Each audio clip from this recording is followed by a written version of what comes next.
आपका 10 मिनट आपके एक टॉपिक को बहुत क्लियर और एकदम परफेक्ट रिवीजन करवा देगा। परफेक्ट रिवीजन का मतलब ये है कि मैं 8 से 10 मिनट के अंदर आपका एक टॉपिक यानी कि म्यूटेशन जिसको मैं कंप्लीट अच्छे से रिवाइज करवा दूंगा। बस आपको केवल 8 मिनट ध्यान देना है। तो welcome to day 13 of our 30 day 30 topic यानी कि 1 डे 1 टॉपिक का रिवीजन वाला सीरीज में आज का हमारा टॉपिक होगा म्यूटेशन। सबसे पहला क्वेश्चन है कि व्हाट इज म्यूटेशन। म्यूटेशन है क्या? देखो, दरअसल होता क्या है कि जब कभी भी सडन या फिर जो सडन मतलब अचानक जो चेंज आए और वो परमानेंट रह जाए, मतलब sudden change and permanent change, मतलब जो अचानक हो और हमेशा के लिए हो जाए इन डीएनए सीक्वेंस, और ये कहाँ पे हो? डीएनए सीक्वेंस में हो, उसी को हम कहते हैं म्यूटेशन। ठीक है, it causes variation in organism. Obvious बात है, अगर सडन कुछ चेंज आया है डीएनए सीक्वेंस में तो उसका कुछ रिजल्ट तो दिखेगा ही। तो क्या है? वेरिएशन कुछ करे ऑर्गेनिज्म में, कैन बी इनहेरिटेड, और ये सडन चेंज आगे आने वाली जनरेशन को भी पास ऑन हो सकता है थ्रू जर्म सेल्स। ठीक है, अगर कहने का मतलब है कि वो जो चेंज आया है वो जर्म सेल्स में है तो वो इनहेरिटेबल है। अगर वो जर्म सेल्स में है तो वो इनहेरिटेबल है, मतलब एक जनरेशन से दूसरे जनरेशन को पास ऑन हो सकती है। सेकंड हमारा कहता है टाइप ऑफ म्यूटेशन, जो कि एनसीईआरटी में दिया है, मतलब म्यूटेशन कितने तरीके के होते हैं वो हम देखेंगे इसमें। पहला है जीन म्यूटेशन। अगर जीन म्यूटेशन से आप नाम से समझ सकते हो कि यहाँ पे क्या होगा, यहाँ पे जीन्स में चेंज आएगा। मतलब जीन म्यूटेशन का मतलब क्या है कि यहाँ पे जीन में जो बदलाव आ जाए, मतलब किसमें? जीन में जो बदलाव आ जाए, है ना। तभी देखो कह रहा है ये चेंज इन सिंगल जीन, किसी एक सिंगल जीन में बदलाव आ जाए जिसके कारण आपको कुछ एडवर्स इफेक्ट या फिर कोई फेवरेबल इफेक्ट दिखे, उसे हम कहते हैं क्या? Gene mutation. एग्जांपल इसका क्या है? Sickle cell anaemia. मतलब जो यहाँ पे देखो, यहाँ पे क्या हो सकता है? ये सिकल सेल एनीमिया इज एक हम कहते हैं, इसको कह सकते हैं कि हम ये नॉन फेवरेबल, या फिर मैं कह सकता हूँ नॉन, मतलब एक तरह का डिजीज है ये ना। नेक्स्ट है हमारा सेकंड एग्जांपल, कहता है क्रोमोसोमल म्यूटेशन। अगर कोई म्यूटेशन मतलब सडन चेंज इन क्रोमोसोम में आ जाए, जैसे चेंज इन क्रोमोसोम यानी कि, या फिर क्रोमोसोमल स्ट्रक्चर में कोई बदलाव आ जाए, या फिर क्रोमोसोम का नंबर में कुछ बदलाव आ जाए, कम हो जाए, ज़्यादा हो जाए, या फिर आधा रह जाए, तो उसके कारण जो म्यूटेशन आता है उसे हम क्या कहते हैं? उसे हम कहते हैं क्रोमोसोमल म्यूटेशन। ठीक है, थर्ड है हमारा जीन म्यूटेशन के कुछ एग्जाम्पल्स। जीन म्यूटेशन की कुछ एग्जाम्पल्स की हम बात करेंगे तो पहला है हमारा sickle cell anaemia. Sickle cell anaemia में होता क्या है देख लेते हैं। देखो होता क्या है कि नॉर्मल जो सेल है वो कोडॉन, नॉर्मल जो कोडॉन है वो है GAG। जो GAG क्या है? नॉर्मल कोडॉन है। ठीक है, अब म्यूटेटेड कोडॉन ये बनना क्या था? GAG। बनाना क्या था? नॉर्मल कोडॉन क्या था? GAG। अब बन क्या गया? GUG। जब GUG बन जाएगा तो क्या हो जाएगा? चेंजेस आ जाएंगे। और कैसा चेंजेस आएगा? वो हीमोग्लोबिन की स्ट्रक्चर में चेंज ला देगा, जिसके कारण कौन सा डिजीज हो जाएगा आपको? Sickle celled anaemia. Sickle cell anaemia हो जाएगी। ठीक है, नेक्स्ट हमारा फोर्थ है हमारा क्रोमोसोमल म्यूटेशन। अगर क्रोमोसोमल म्यूटेशन है तो हम बता दें कि यहाँ पे या तो एक क्रोमोसोम कम हो जाएगा, या तो किसी एक क्रोमोसोम का आधा हिस्सा कट जाएगा, या तो कोई एक क्रोमोसोम की कमी होगी, या कोई एक्स्ट्रा कॉपी आ जाएगी। जैसे स्ट्रक्चर चेंज हो जाए क्रोमोसोम का, जैसे डिलीशन, या तो कोई एक्स्ट्रा क्रोमोसोम डिलीट हो जाए। देखो डिलीशन में लॉस ऑफ सेगमेंट, कोई क्रोमोसोम का कोई छोटा सा हिस्सा, कोई एक सेगमेंट का टूट जाना, या फिर डिलीट हो जाना, या फिर लॉस हो जाना कहलाता है डिलीशन। इसके कारण भी चेंजेस आ सकते हैं। देन सेकंड है डुप्लीकेशन। डुप्लीकेशन मतलब एक की कॉपी, अगर जब कॉपी ढंग से ना बन पाए, या तो रिपीटिशन ऑफ सेगमेंट, मतलब एक जैसे क्रोमोसोम एक्स्ट्रा आ जाए, रिपीटिशन हो जाए। थर्ड है हमारा इन्वर्जन। इन्वर्जन मतलब उल्टा हो जाना, यानी कि सेगमेंट जो है रिवर्स हो जाए, वापस वही बन जाए, रिवर्स हो जाए। ठीक है, और लास्ट है हमारा ट्रांसलोकेशन। इट मीन्स कि एक्सचेंज बिटवीन क्रोमोसोम, मतलब कि नहीं दो क्रोमोसोम्स के बीच में एक्सचेंज हो जाए।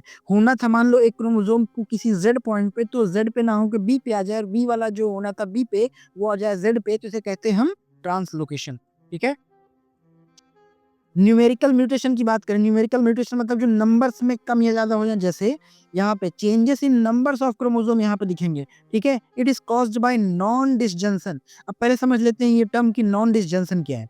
नॉन डिसजंक्शन देखो होता क्या है, दरअसल ड्यूरिंग द सेल डिवीजन, जब सेल डिवीजन होता है तो ये जो स्पिंडल फाइबर होता है, ऐसे 90 डिग्री पे अटैच होता है दोनों तरफ स्पिंडल फाइबर, ठीक है, ये स्पिंडल फाइबर, ठीक है। अब ये स्पिंडल फाइबर करता क्या है, ये जो क्रोमोसोम होता है इसको इसके काइनेटोकोर से अलग करेगा और इस क्रोमोसोम को आधा इस पोल पे ले जाएगा, आधा इस पोल पे अटैच करेगा। लेकिन होता क्या है, नॉन डिसजंक्शन में जब ये सेल डिवीजन होता है, ऐसे समय पे जो क्रोमोसोम है वो प्रॉपर डिवाइड ना हो पाए, या फिर पूरा एक क्रोमोसोम चला जाए किसी एक सेल में, या फिर किसी एक सेल में सेल कोई क्रोमोसोम ही ना पहुंच पाए, या किसी एक सेल में एक्स्ट्रा कॉपी पहुंच जाए, तो उसे हम कहते हैं नॉन डिसजंक्शन। मतलब कि क्रोमोसोम्स का प्रॉपर डिवीजन, डिवाइड ना हो पाना, ठीक है।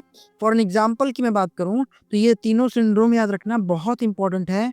जैसे कि पहला है इसमें हमारा down syndrome. Down syndrome trisomy of 21, मतलब 21 जो क्रोमोसोम होता है वहां पे 3 एक्स्ट्रा क्रोमोसोम, ट्राइसोमी मतलब 3 एक्स्ट्रा क्रोमोसोम पहुंच जाते हैं, 1 2 3, 3 एक्स्ट्रा क्रोमोसोम, मतलब ट्राइसोमी ऑफ 21 की हो जाती है, ठीक है। और अगर बात करें हम, देन है हमारा टर्नर सिंड्रोम। टर्नर सिंड्रोम में होना चाहिए था 2x लड़की के लिए, लेकिन यहाँ पे आप देख सकते हो यहाँ पे एक x है, x इसको बोलते हैं ओ यहाँ पे रिप्रेजेंट करता है कि यहाँ पे क्रोमोसोम खाली है, वैकेंट है, यहाँ पे है ही नहीं क्रोमोसोम, ठीक है। अगर मैं बात करूँ थर्ड एग्जाम्पल की, तो थर्ड एग्जाम्पल हमारा क्या है, थर्ड एग्जाम्पल है line filter syndrome. Line filter syndrome में XXY extra copy of x यहाँ पे मिल जाती है। नेक्स्ट है म्यूटाजीन। म्यूटाजीन्स क्या होते हैं देख लीजिए। अगर फिजिकल चेंजेस कैसे आ सकते हैं, थ्रू यूवी रेस की वजह से या फिर एक्सरे की वजह से। केमिकल चेंजेस कैसे आ सकते हैं, मस्टर्ड गैस की वजह से। बायोलॉजिकल चेंजेस आ सकते हैं due to virus, for example corona आपने देखा ही था। सेवेंथ है हमारा इफेक्ट ऑफ म्यूटेशन। म्यूटेशन का क्या इफेक्ट हो सकता है, ये हेल्पफुल भी हो सकता है, म्यूटेशन का इफेक्ट जो होगा हेल्पफुल होगा। हेल्पफुल किस सेंस में, for the evolution and variation for the organism. ये हार्मफुल हो सकता है, जेनेटिक डिसऑर्डर कर सकता है, अभी हमने देखा, ठीक है, Patau syndrome, tau syndrome, down syndrome, Turner syndrome, ठीक है। और न्यूट्रल भी हो सकता है, ये तो कोई ना तो फायदा हो ना तो कोई इफेक्ट हो, ना डिसऑर्डर हो ना कोई फायदा, कोई नो इफेक्ट भी हो सकता है इसका। इंपॉर्टेंट एनसीईआरटी पॉइंट्स देख लीजिए। म्यूटेशन क्रिएट्स वेरिएशन, वेरिएशन भी यही करवाता है। जर्म सेल्स में म्यूटेशन होगा तो वो इनहेरिटेबल होगा। सोमैटिक सेल्स में, somatic cell is not inheritable, मतलब ये सोमैटिक सेल्स क्या है, जो जर्म सेल्स के अलावा हो। सिकल सेल एनीमिया क्या है, ये एक तरीके का पॉइंट म्यूटेशन होता है, ठीक है। वन लाइनर की बात करूं तो म्यूटेशन जो होता है वो डीएनए चेंज होता है, और पॉइंट म्यूटेशन जो होता है वो सिंगल बेस चेंज होता है, जैसे कि sickle cell anaemia. UV rays की वजह से, यूवी रेस क्या है, म्यूटाजीन है।